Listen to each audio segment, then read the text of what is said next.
C'est pas mon cas, hein. Je me place dans la peau d'un eurosceptique. Quand on discute avec des gens qui sont eurosceptiques, et à propos de ces fonds, ils vont vous dire la France est contributeur net de l'Union européenne. Si la France ne participait pas à l'Union européenne, ces fonds, ils pourraient les redistribuer de la même manière et même plus. Donc que répondez-vous à ça? Allez-y, Ryan Nezar.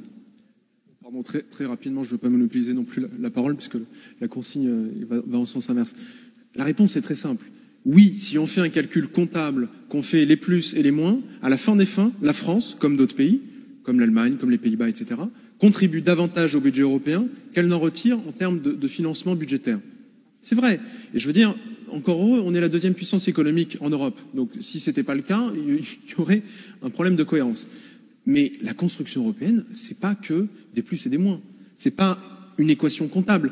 Je vais le dire au plan économique et je vais le dire au plan politique. Économiquement, d'abord, c'est un raisonnement qui n'a pas de sens parce que sortir de l'Union européenne ou arrêter d'avoir une politique de cohésion, ça a un coût qui est beaucoup plus important que cette contribution.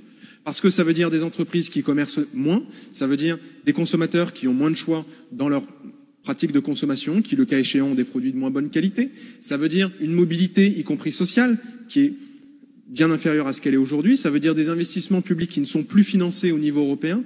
Donc ce calcul, il peut être séduisant quand on discute rapidement, mais quand on se penche dans la réalité de l'économie européenne, il n'a pas de pertinence. Deuxièmement, au plan politique, je vais le dire comme ça, mais les coûts du divorce sont bien supérieurs à l'indemnité ou au chèque que vous signez. Et je crois d'ailleurs que certains de nos voisins sont en train d'en faire l'expérience amère.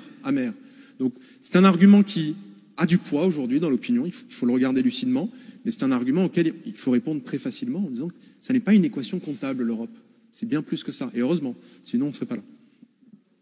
Hugo Bevin.